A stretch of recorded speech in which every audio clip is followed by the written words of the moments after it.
দেখো, গ্রিন ইলেকট্রিসিটিগুলো যেইভাবে তৈরি হয় বা এগুলোকে কিভাবে স্থাপন করা হয়।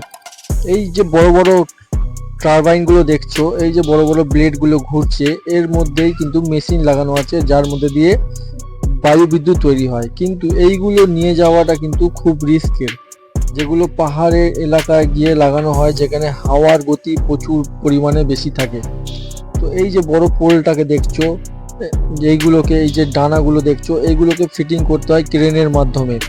ক্রেন দিয়ে তুলে এগুলোকে ওই যে উপরে দেখতে পাচ্ছ, ওখানে যে ডায়নামোটা রয়েছে ওর মধ্যে ফিটিং করতে হয়। এই যে বড় বড় ডানাগুলো দেখছো, যেগুলো ব্লেড হাওয়ার মাধ্যমে ঘোরে, সেগুলোকে কিন্তু এই পাথরের আঁকা বাঁকা উঁচু নিচু গর্ত রাস্তা দিয়ে নিয়ে যাওয়াটা কিন্তু খুবই রিস্কের।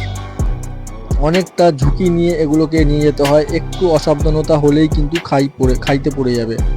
এই যে বড় টারবাইনটা দেখছো, এই যে মোটরটা যেটার মাধ্যমে ইলেকট্রিক বা বিদ্যুৎটা তৈরি হয়, সেইটাকেও কিন্তু পোলের উপরে ফিটিংস করতে হয়। তার জন্য এই পোলগুলোকে কিন্তু অনেকটাই কঠিন রাস্তার মধ্যে থেকে নিয়ে যেতে হয়। দেখো কিরকম ভাবে নিয়ে যাওয়া হচ্ছে বড় বড় ট্রাকের মাধ্যমে।